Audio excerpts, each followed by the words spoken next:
এই দুইটা চোখ পুরো রমজান মাসে কোনো ইসলাম বিরোধী দৃশ্য দেখতে পারবে না। টেলিভিশনে হোক, মোবাইলে হোক, পেপারে হোক, অফিসে হোক, রাস্তায় হোক, ইচ্ছায় হোক, কোন বেগানার দিকে চোখ পড়ে গেলে ঘুরে যাবে। কারণ আনা সায়েম, আমি রোজাদার। সেকেন্ড ট্রেনিং হচ্ছে এই দুইটা কান 30 দিন রোজার ভিতরে এক শব্দ কোরআন সুন্নাহর বাইরে কোনো শব্দ শুনতে পারবে না। প্রয়োজনে কানের ভিতরে পাথর। আচ্ছা, আপনি কি শুনতেছেন? কেউ দেখতেছে? আপনি যদি বেডরুমে ঢুকে সারাক্ষণ গান শুনেন, কেউ দেখবে? আপনি যদি কানে একটা ছোট্ট হেডফোন লাগিয়ে 24 ঘন্টা গান শুনেন, কেউ বুঝতে পারবে? That is the like lung of Ramadan. কানে কোরআন সুন্নাহর বাইরে কিছু না শোনা, এটা রমজানের ফুসফুসের মতো। সুবহানাল্লাহ।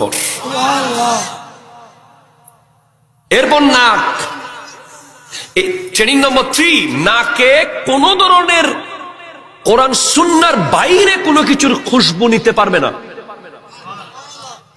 আমাদের দেশে বর্তমান যুব সমাজ বিভিন্ন অশ্লীল, বেহায়া, বিকৃত মাদকে আসক্ত। নাক দিয়ে কিসের কিসের খুশবু জানি নাই। এই রমজানে সেটা করা যাবে না। এটা রমজানের আরেকটা ফুসফুস। সিদ্দিক আকবর তো রীতিমতো জিহ্বা ধরে রাখতেন হাত দিয়ে, যেন মুখ দিয়ে একটা শব্দ বের না হয়। শব্দ বের হলে যদি ভুলে কোরআন সুন্নাহর বাইরে শব্দ চলে আসে। কে উনি? আবু বকর সিদ্দিক, যিনি গোটা জগতের নবীদের পরে যার মকাম,